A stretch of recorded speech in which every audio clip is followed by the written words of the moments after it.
أعوذ بالله من الشيطان الرجيم.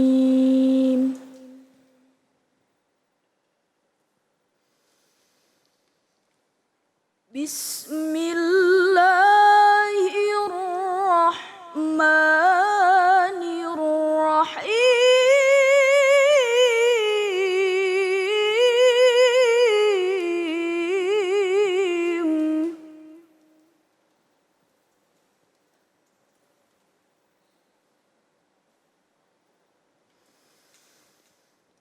فخلف من بعدهم خلف أضاعوا الصلاة واتبعوا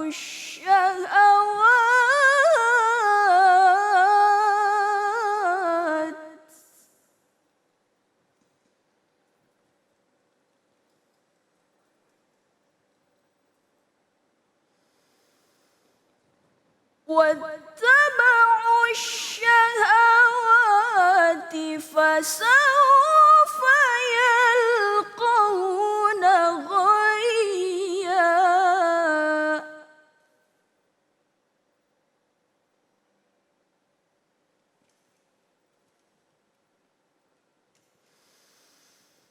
إلا من تاب وآمن وعمل صالحا فأولئك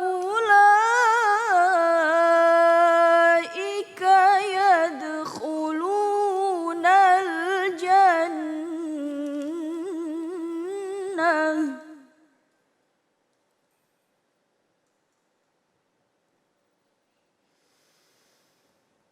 فأولئك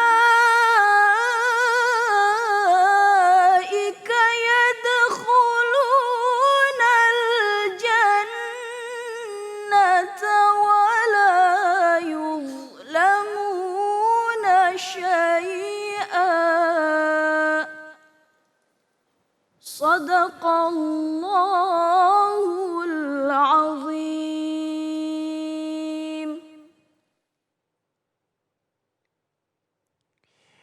Maha benar Allah dengan segala firman-Nya. Terima kasih Nadia Hawashi.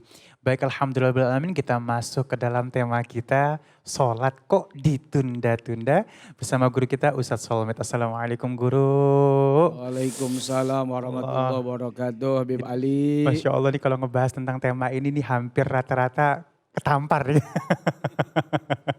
Jadi kadang-kadang udah dipanggil Allahu Akbar, masih nunggu ntar udah la ilaha illallah belum, udah komat belum, tunggu terus. Nah ini kenapa sih guru kok termasuk kali mungkin ya suka gitu mengentarkan atau menunda, dan mudorotnya apa nih bagi kita yang suka menunda sholat ini guru? Baik, bismillahirrahmanirrahim.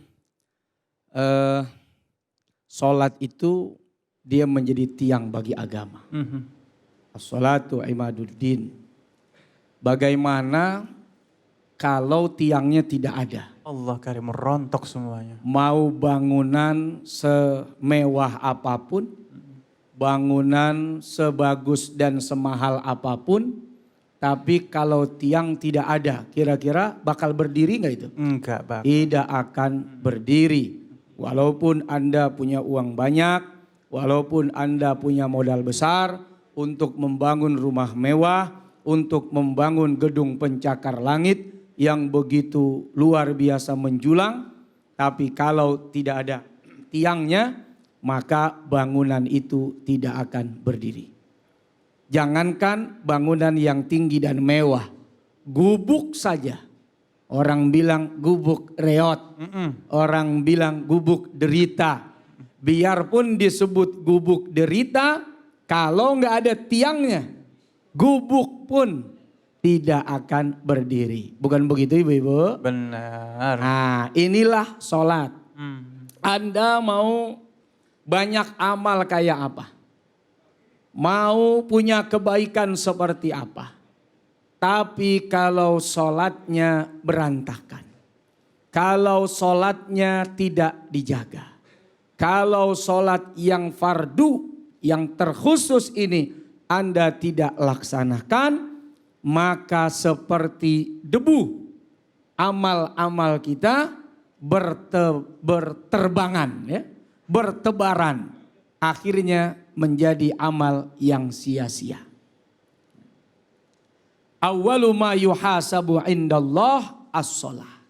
Jadi amal yang pertama kali akan dihisab oleh Allah Subhanahu wa taala adalah salat kita. Bagus salat kita, bagus semua amal kita. Rusak salat kita, rusak semua amal kita. Karena salat ini punya hubungan yang amat spesial, Habib Ali, antara makhluk dengan Khalik. Salat di mana saja, kapan saja, mau ada orang gak ada orang. Ini luar biasa. Mau rame-rame ya salat tetap dikerjain. Sendirian salat tetap dikerjain. Biar kate di kutub utara sekalipun salat dikerjain. Walaupun dalam keadaan perang. Nah, ini yang luar biasa. Walaupun dalam keadaan perang sekalipun, salat tetap dikerjain, bahkan dalam keadaan sakit. Walaupun dalam keadaan sudah payah. Orang bilang sudah engap-engapan. Udah ngos-ngosan napasnya bukan Senin Kemis, Senin Sabtu. Ya Allah jauh banget itu. Senin tarik, Sabtu baru keluar. Ya Allah. Selama masih ada nyawa, Iya. masih punya ingatan kuat kepada Allah Subhanahu wa taala, masih sadar belum gila. Ya Bu ya, belum gila. Sadar dia. Walaupun nggak bisa berdiri, silahkan saudara duduk. Nggak bisa duduk, rebah. Tidak bisa menggerakkan dengan apa yang ya, menjadi isyarat dari tangan kita, gerakan dengan kedipan mata kita. Tidak bisa juga gerakan dengan hati kita. Sebegitunya penting ibadah sholat. Makanya dia menjadi tiang, dia juga menjadi referensi segala amal-amal kita, dan dia juga menjadi pencegah. Nah, yang ketiga, pencegah dari perbuatan keji dan munkar. Inna sholata tanha 'anil fahsya'i wal munkar.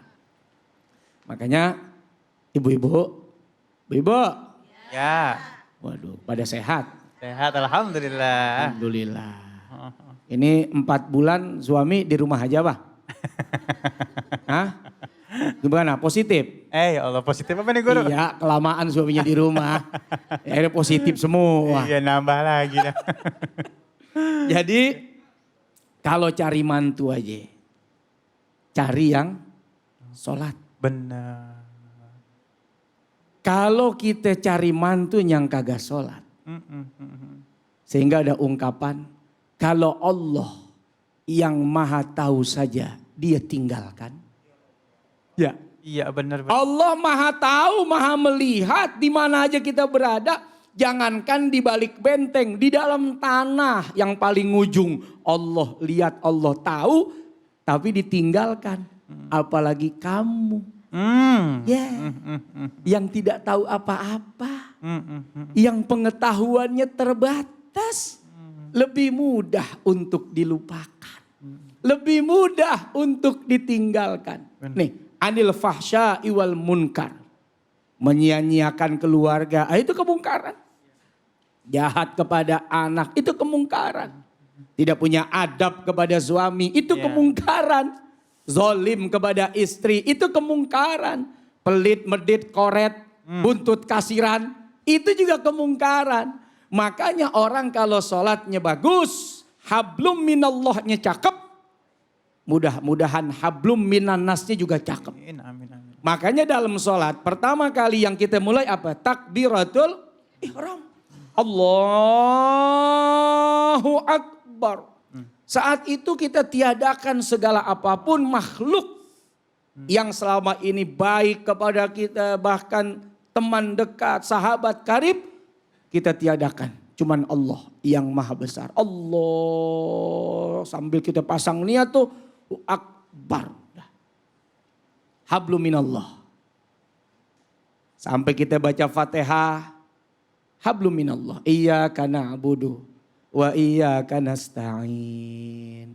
Tapi di akhir seseorang sholat itu ditutup dengan apa? Salam. Assalamualaikum warahmatullah. Assalamualaikum warahmatullah. Sunnahnya itu, ya. Bukan hanya lihat kanan, tapi sunnahnya juga di kiri, ya. Kalau kanan itu kan penutup. Habis sudah. Nah, bagaimana? Nah, kiri ini sunnah. Kanan kiri, lihat kanan, lihat kiri. Lihatin bagaimana tetangga. Lihatin bagaimana sahabat. Lihatin bagaimana mertua. Lihatin bagaimana orang tua, lihatin gimana menantu, lihatin gimana istri, anak, cucu dan lain sebagainya. Maka sholat itu mampu mencegah seseorang dari perbuatan keji dan mungkar. Yang keempat, sholat ini bagian cara kita mensyukuri nikmat Allah Subhanahu wa ta'ala. Ini yang paling penting. Kita ini sekarang lagi dapat ujian apa? Corona, COVID-19. Banyak orang yang kemudian tidak bisa bekerja. Tapi masih syukur, napas masih ada. Masih bisa ngetik HP, beli pulsa. Ada orang udah kena COVID, napas hilang, istri gak punya HP, gak bisa beli pulsa kalaupun ada. Anak udah gak ada yang ngurus. Tapi masih hidup. Hidupnya aja mesti disyukurin. Walaupun engap-engapan.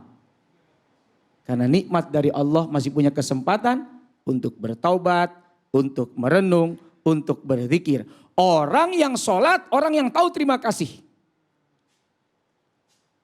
Orang yang sholat, orang yang tahu kepada siapa dia mesti berterima kasih. Aqimis sholata li dzikri. Tuh begitu kata Allah.